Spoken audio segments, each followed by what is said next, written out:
Hello student, in the last lecture we discussed address of electron. The title of chapter, that is structure of atom. In that chapter we locate position or location of three fundamental particles, that is proton, neutron and electron. अब proton neutron जो है that is fixed in nucleus. आगे भी बताया था, फिर से repeat कर रहा हूं. सिक्का दर इलेक्ट्रॉन था जिसको वन बाय वन सबने आइडेंटिफाई किया. थॉमसन से पूरी हिस्ट्री स्टार्ट हुई. थॉमसन, रुदरफोर्ड और अल्टीमेटली नील बोहर ने उसको अच्छी तरह रिप्रेजेंट किया. That is in orbit and that is fixed circular path around nucleus. और ऐसे डिफरेंट जो पाथ है उसको ऑर्बिट नाम दे दिया और उस बेस पे इनने इलेक्ट्रॉन को आइडेंटिफाई कर दिया. और वो मॉडल में इलेक्ट्रॉन का जो नेचर था that is a particle nature. Okay. After some time de Broglie Heisenberg ने बताया कि electron has dual nature. Dual means particle as well as wave nature. और वो एक्सपेरिमेंटली प्रूव भी हो गया. और प्रूव होने के बाद एक नया मैकेनिक्स सामने आया that is called quantum mechanics of matter और quantum mechanics of electron. In that you have to consider electron as a particle as well as wave nature. And according to quantum mechanics, the location of electron that is in area, not in path, and that area is known as orbital. So what is the meaning of orbital? Again I repeat, orbital that is the region around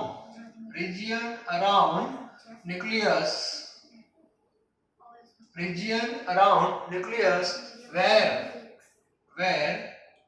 probability of finding an electron is maximum, and that area is known as orbital. मतलब electron space में वो सबको पता है, लेकिन space में कहां पे है, कहां पे उसकी प्रोबेबिलिटी सबसे ज्यादा है, वो एरिया को ही ऑर्बिटल बोलते हैं. एक क्लियर होना चाहिए जहां पे इलेक्ट्रॉन होना चाहिए.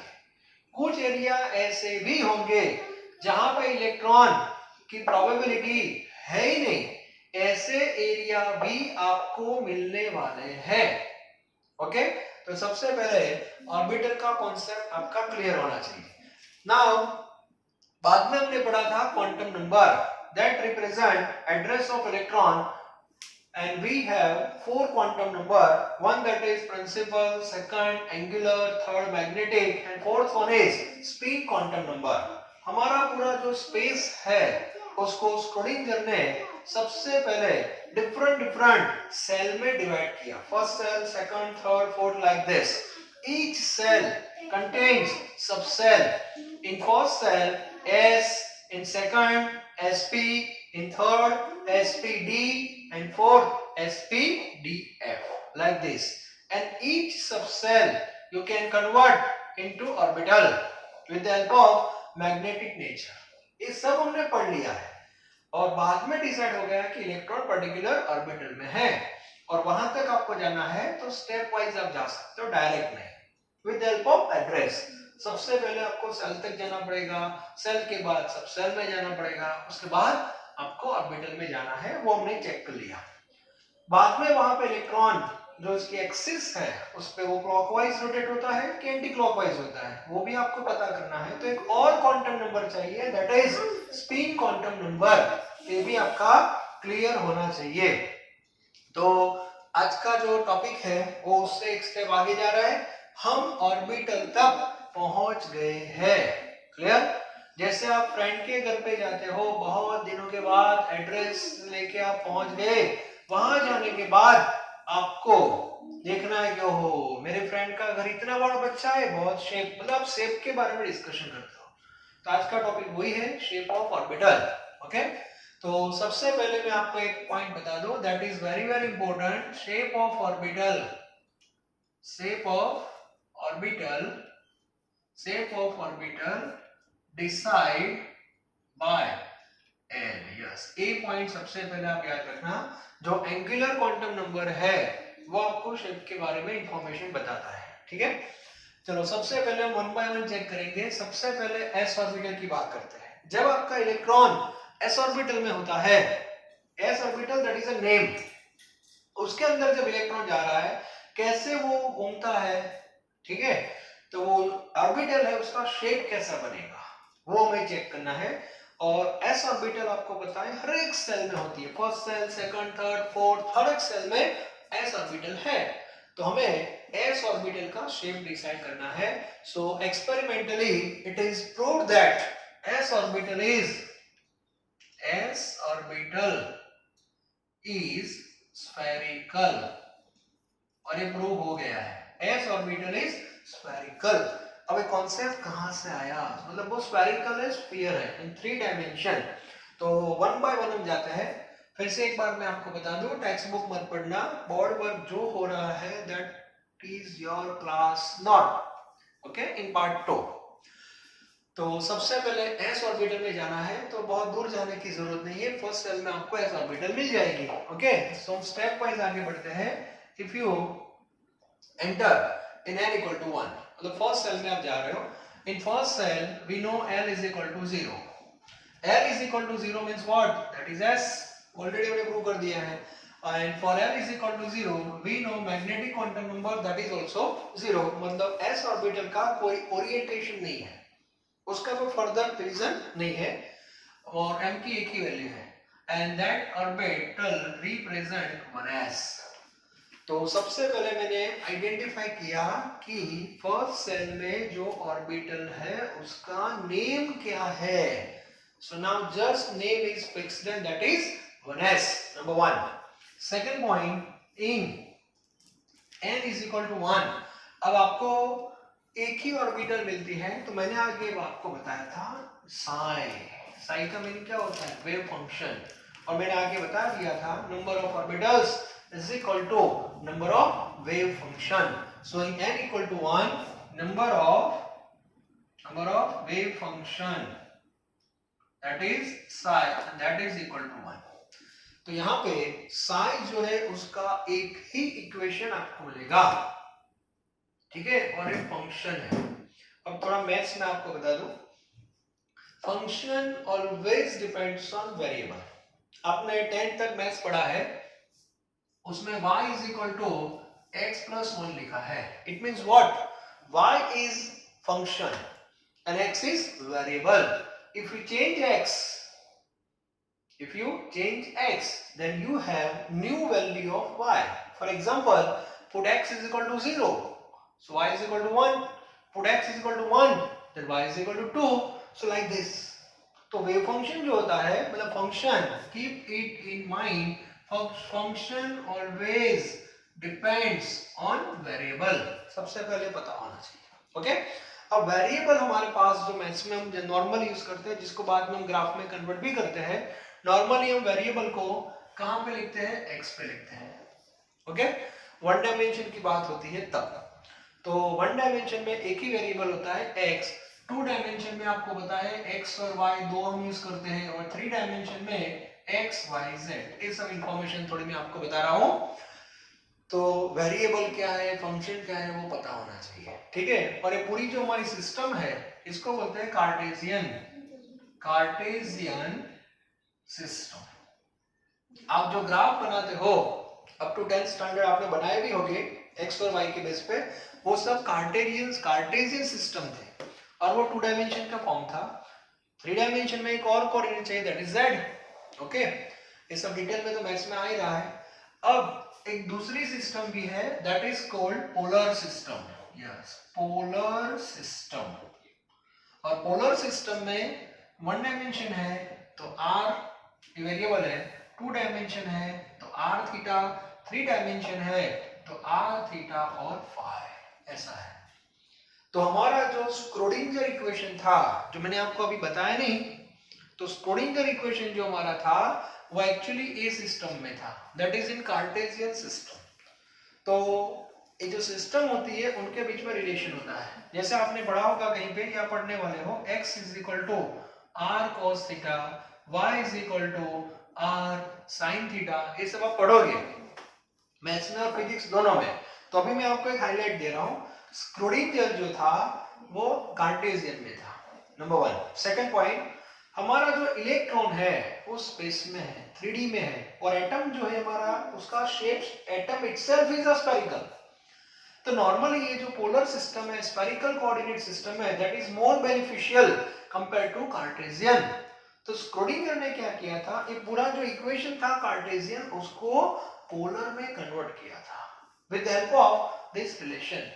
And once you convert Cartesian system into polar system, then you will see the whole equation in the form of r theta phi like this. Okay? तो ये थोड़ा मैं आपको बता रहा हूँ, अब वापस आ रहे हैं, चलो। In n equal to 1, number of wave function equation of psi, that is 1. तो यहाँ पे साई का जो एक इक्वेशन था, अभी इक्वेशन में लिख नहीं रहा हूँ, वो भी कॉम्प्लिकेटेड है, लेकिन ये जो साई का इक्वेशन है, ये फंक्शन है, that depends on only one variable and that is r. इसका मीनिंग क्या हुआ, 1s का जो साई है, 1s को रिप्रेजेंट कर रहा है जो इक्वेशन साई का, वो एक ही वेरिएबल पे डिपेंड है and that is r. Actual variable theta भी है और फाई भी है, लेकिन इक्वेशन में थीटा और फाई नहीं है। इसका डायरेक्ट मीनिंग हो गया, wave function of 1s, wave function of 1s depends only r, not theta and phi. It means if you change r, if r change, then psi also change. If r doesn't change, then value of psi not change. Is it clear? Okay, तो ये पहले थोड़ा clear होना चाहिए। अब इसको हम shape में कैसे कन्वर्ट करते हैं, तो थोड़ा डिफिकल्ट है, फिर भी मैं थोड़ा थोड़ा आपको आइडिया बता रहा हूँ। स्क्रोडिंगर ने इसे वर्कआउट किया है मैथमेटिकली, लेकिन हम थोड़ा आइडिया में आपको दे रहा हूँ। ओके, फॉर एग्जांपल एक ग्राफ बनाया था स्क्रोडिंगर ने 1s के लिए। तो सबसे पहले 1s की बात कर रहे हैं, तो 1s के लिए उसने जो सॉल्यूशन दिया है वो इस फॉर्म में है, और जो ग्राफ है that is psi versus r का ग्राफ है। आगे मैंने बताया था psi represent amplitude, and amplitude means what, wave जो है, वेव, ये वेव है, ओके, उसमें जो हाइट है या तो ये डेप्थ जो है, that is called amplitude. A portion plus होता है और ए माइनस होता है, so value of Sai may be plus और माइनस, लेकिन अभी यहाँ पे प्लस माइनस में लिख रहे हैं, लेकिन ये क्लियर होना चाहिए, value of Sai that is plus और माइनस। बाद में यहाँ पे देखो, तो ये जो ग्राफ है वो कैसे मिला था, तो ये आर यहाँ से स्टार्ट हो रहा है, तो वहां पे साई की जो वैल्यू थी वो मैक्सिमम थी।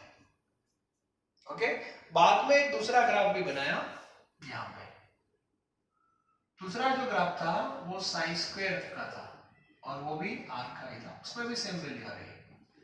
ओके, तो इसका मीनिंग क्या हो रहा है कि न्यूक्लियस है, ये न्यूक्लियस है।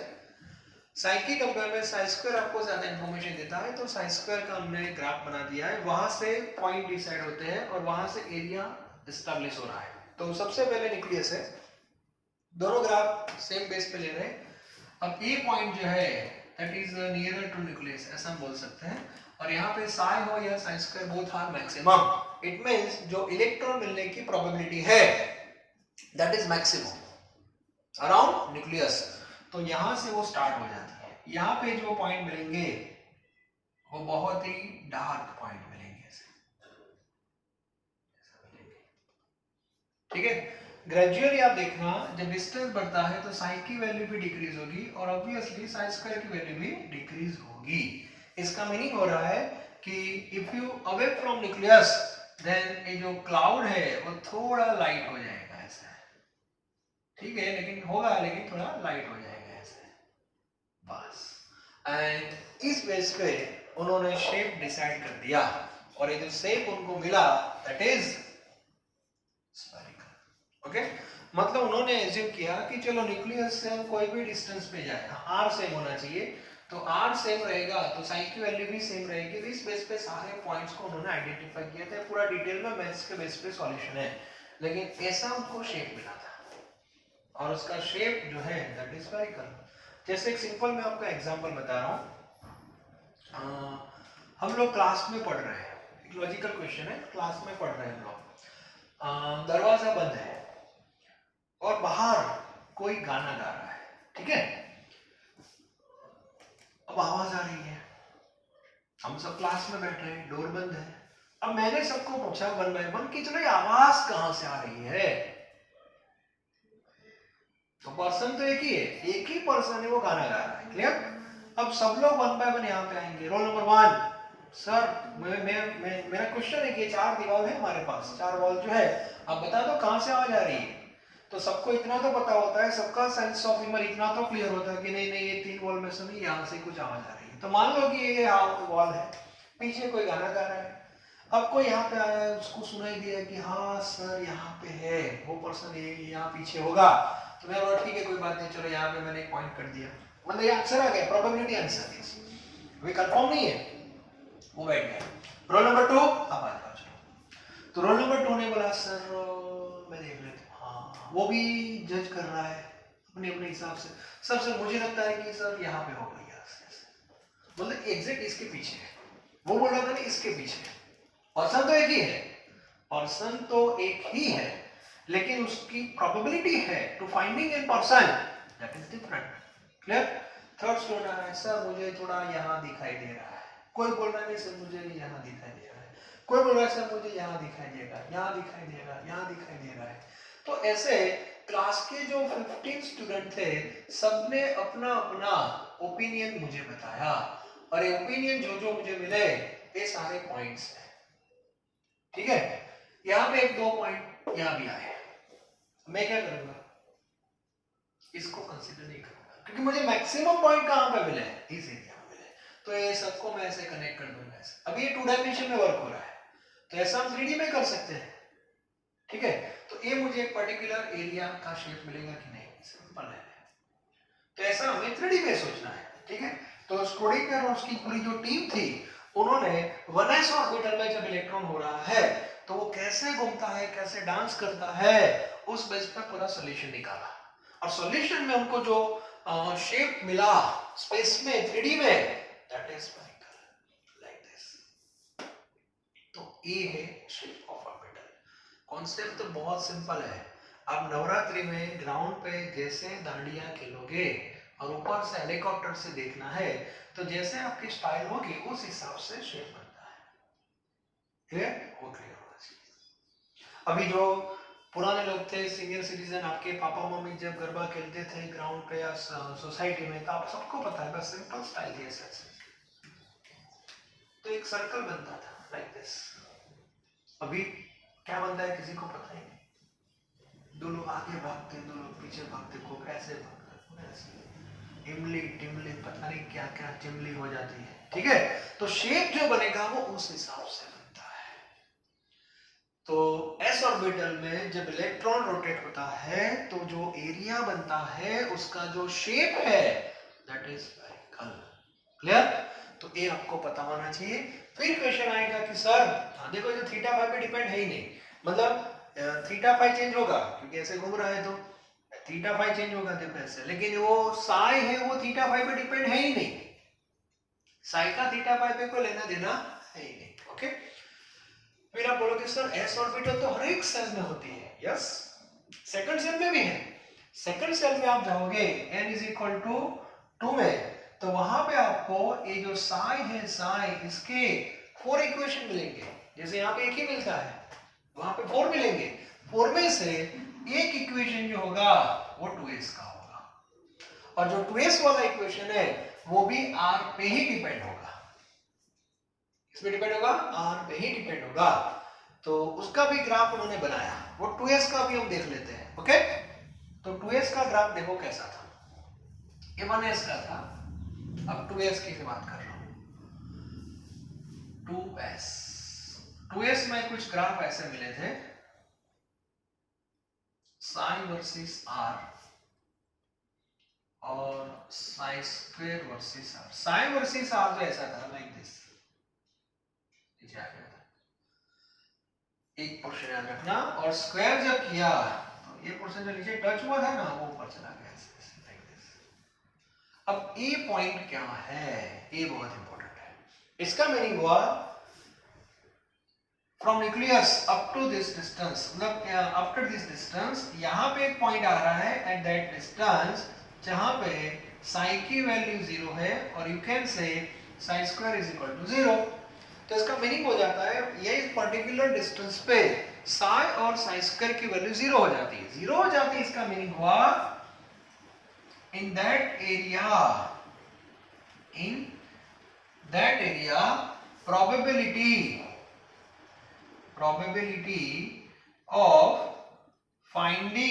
probability of finding an electron is 0, मतलब वहां पे कोई इलेक्ट्रॉन है ही नहीं। और ऐसे एरिया होते हैं, जैसे इंडिया की हम बात करते हैं तो इंडिया पूरा एरिया तो है, सबको पता है उसका शेप क्या है वो भी क्लियर है, लेकिन वो एरिया में भी कहीं ना कहीं डेजर्ट्स होते हैं कि नहीं, यस, जहां पे लोग रहते नहीं है, एरिया है लेकिन पर्सन आपको नहीं मिलेंगे, that is area like this. और एरिया को बोलते हैं नोडल सरफेस। क्या बोलते हैं? नोडल सरफेस और simply node, yes. So node means what? Particular area around nucleus where finding of an electron that is 0। 1s वाला जो हमारा पार्ट था, 1s तो मैंने ऐसे बता दिया था, आपको पता है 1s तो पूरा डार्क ही था ऐसे, 1s के अंदर ऐसा कोई एरिया नहीं था, यस। लेकिन 2s में आप जाओगे तो वहां पे आपको एक ऐसा एरिया मिलेगा। अब 2s को कैसे रिप्रेजेंट करते हैं वो देखो। 2s का रिप्रेजेंटेशन कैसे होगा? 2s, तो 2s का देखो ऐसे होता है, मान लो कि ये न्यूक्लियस है हमारा, ओके। अब उसके अराउंड जो है वो तो एक छोटा सा आपको पहले से फिक्स कर दिया, एक इसका है क्लाउड A1s का, तो हो गया, ओके। अब यहाँ पे बीच में एक डिस्टेंस आ रहा है जहाँ पे साई और साई स्क्वायर 0 हो जाते हैं, ओके। तो बीच में एक एरिया ब्लैंक आएगा जहाँ पे क्लाउड होगा ही नहीं, पॉइंट मिलेगा ही नहीं। And after some time again psi और साई स्क्वायर इंक्रीजेस, तो मतलब after some time, after some distance again new cloud you can appear, can say yes like this, okay। और ये जो डायग्राम है वो 2s का है। तो 2s में आपको एक ब्रिज में एक एरिया आ गया और ये एरिया को बोलते हैं नोड, यस, ये नोड बोलते हैं। तो 2s में कितने नोड होंगे? दैट इज 1 नोड, तो ये पता होना चाहिए, ओके। अब आगे बढ़ते हैं। तो 1s हो, 2s हो, 3s हो, हर एक में शेप तो स्फेरिकली आएगा, हाँ साइज में वेरिएशन होगा। 1s की कंपेयर में 2s की साइज बड़ी होगी, 2s की कंपेयर में 3s की साइज बड़ी होगी। अब उसको थोड़ा प्रैक्टिकली हम सोचते हैं, दिमाग लगाते हैं, चलो कि उसको कैसे सोचे, थोड़ा तो पता चल गया आपको, फिर भी मैं एक एग्जांपल बता रहा हूँ। मान लो कि आपके पास एक बॉल है लाइक स्फीयर, सॉलिड स्फीयर से मीनिंग होता है कि बीच में गैप नहीं होती, जैसे क्रिकेट में वो सीजन बॉल होता है वैसे, ओके। तो जो सॉलिड स्फीयर है छोटा सा, दैट इज कॉल्ड 1s, ये 1s है, क्लियर, ओके। अब 2s की 2s के बारे में आप क्या सोचोगे? 2s के बारे में तो क्या करना है वो देखो। 1s तो क्लियर हो गया, ओके। मार्केट में आपको जाना है और एक बड़ा हॉलो स्फीयर लाना है।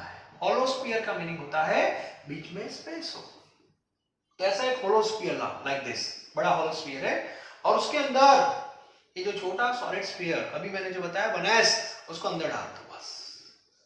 सर कैसे डालेंगे?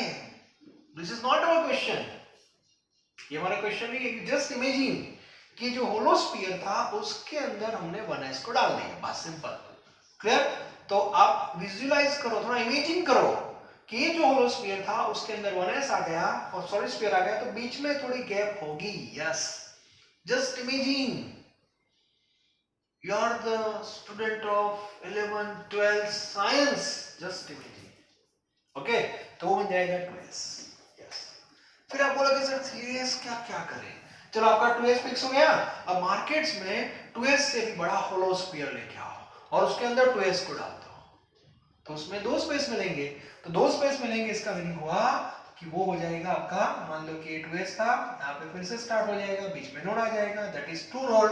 4s फिर से नोड आएगा, फिर से स्टार्ट हो जाएगा, दैट इज 3 नोड। तो ऐसे ऐसे जैसे आप आगे जाओगे, if distance increases the number of node also increases in s orbital।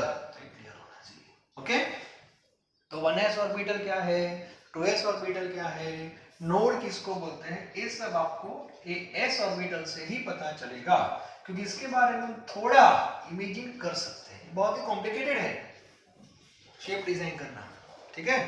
Dandiya की जो पुरानी स्टाइल थी उससे शेप बनाना इजी हो जाता है, सर्कल डायरेक्ट हो जाएगा। लेकिन अभी जो आप लोग हो जो गरबा खेलते हो, डिफरेंट डिफरेंट स्टाइल पैटर्न, पता ही नहीं चलता कौन सी स्टाइल है, अब शेप कैसे बनाओगे, it's very very difficult. Okay, तो एस ऑर्बिटल में हम थोड़ा प्रेडिक्शन कर सकते हैं, थोड़ा इमेजिंग कर सकते हैं, लेकिन नोड क्या है वो सब आपका क्लियर हो सकता है, ठीक है। 1s एग्जाम में मान लो कि क्वेश्चन आया कि चलो भाई 1s है और 2s का डिफरेंस क्या है बेसिकली, तो सबसे पहला डिफरेंस तो साइज का आगे वाला है। तो 1s की जो साइज है वो छोटी है, लाइक दिस 1s। 2s के लिए आपको 1s वाला पार्ट तो पहले ड्रॉ करना ही पड़ेगा, यस, ठीक है, और बाद में थोड़ा नोड आ जाएगा, और नोड के बाद फिर से क्लाउड स्टार्ट हो जाएगा, ठीक है। ये first point regarding size. Second आएगा energy.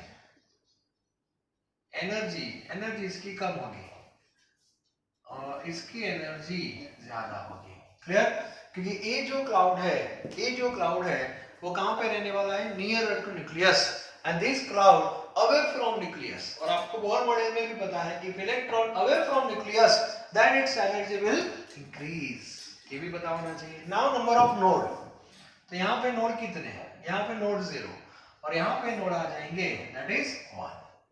Now principal quantum number, तो 1s है वो फर्स्ट सेल में होता है और ये सेकंड सेल में होता है, क्लियर। ए डिफरेंसेस है, हाँ दोनों में एक सिमिलरिटी है, एंड सिमिलरिटी रिगार्डिंग l।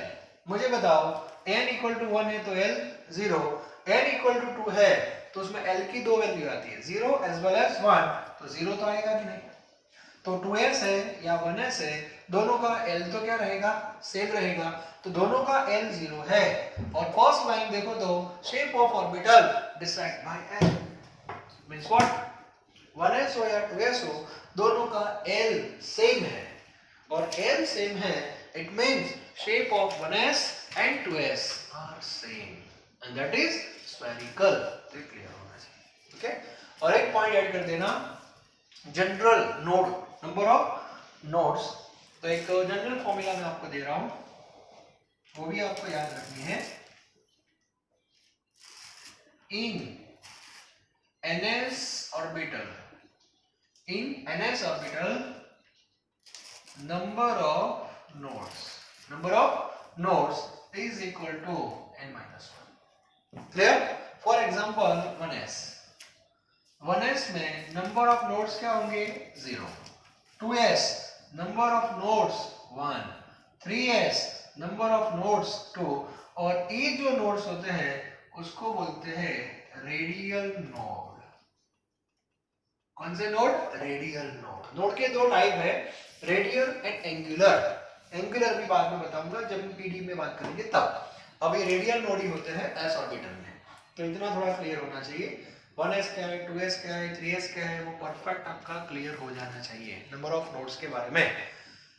और एरिया, ये थोड़ा समझ में तो आ रहा है, इलेक्ट्रॉन एरिया में है और वो तो प्रूव हो गया है कि इस एरिया में है, वो क्वांटम नंबर से हम जा सकते हैं, लेकिन वो एरिया का शेप कैसा होगा उसके बारे में हम पढ़ रहे हैं। Is it clear. जैसे हमें पता है कि नोड क्या, दूसरा एग्जांपल दे रहा हूं मैं, मान लो कि गांव है, ठीक है, गांव में आपको पता है कि ये सेंटर पॉइंट होता है जहाँ पे नॉर्मली सब लोग बैठते रहते हैं, टाइम पास करते हैं, तो वहां पे आपको पर्सन थोड़े ज्यादा मिलेंगे, ठीक है, उसके बाद थोड़े पर्सन कम हो जाएंगे, लाइक दिस, और ये पूरा एक गांव हो गया आपका। फिर आपको पता है if you away from this village, ठीक है, जैसे जैसे आप आगे जाओगे वैसे नंबर ऑफ पर्सन आपको नहीं मिलेंगे, और बीच में एक पूरा सुनसान रास्ता आ जाएगा, जहां पे आपको कोई भी पर्सन नहीं मिलेगा and that area is node हो जाएगा। फिर से दूसरा गांव स्टार्ट हो जाएगा, फिर से पर्सन मिलने के स्टार्ट हो जाएगी, तो फिर से नया गांव स्टार्ट हो जाएगा, दैट इज एरिया। वहां पे हमें पर्सन मिलते हैं और जहां पे लोग रहते हैं, जिस एरिया में रहते हैं, उसको ऑर्बिटल बोलते हैं। तो वैसे इलेक्ट्रॉन में ऐसा ही सेम कॉन्सेप्ट। हमारे जो इंडिया है उसमें जो डेजर्ट है दैट इज नोड, वहां पे आपको एक भी पर्सन नहीं मिलेगा। जहां जहां पे पर्सन नहीं मिलते वैसे वैसे एरिया भी होते हैं, और जहां जहां पर्सन मिलते हैं वैसे एरिया भी होते हैं, और जहां पर्सन मिलेंगे वो एरिया को नोड बोलते हैं। क्लियर? तो इलेक्ट्रॉन के बेस में भी ऐसा है। तो आज हमने एस ऑर्बिटल का जो शेप था वो डिसाइड कर दिया है, that is spherical. S orbital के लिए अकॉर्डिंग टू फिजिक्स इसको स्केलर भी बोलते हैं। फिजिक्स में दो क्वांटिटी आएगी, स्केलर और वेक्टर। तो एस ऑर्बिटल को स्केलर बोलते हैं क्योंकि डायरेक्शन का कोई इंपॉर्टेंट नहीं है, क्योंकि ये थीटा और फाई पे डिपेंड नहीं है। क्लियर? तो थ्योरी के बेस पे इतना इंपॉर्टेंट नहीं है, लेकिन नोड क्या है वो थोड़ा आपका थोड़ा समझना है, वो क्लियर होना चाहिए। Thank you very very much.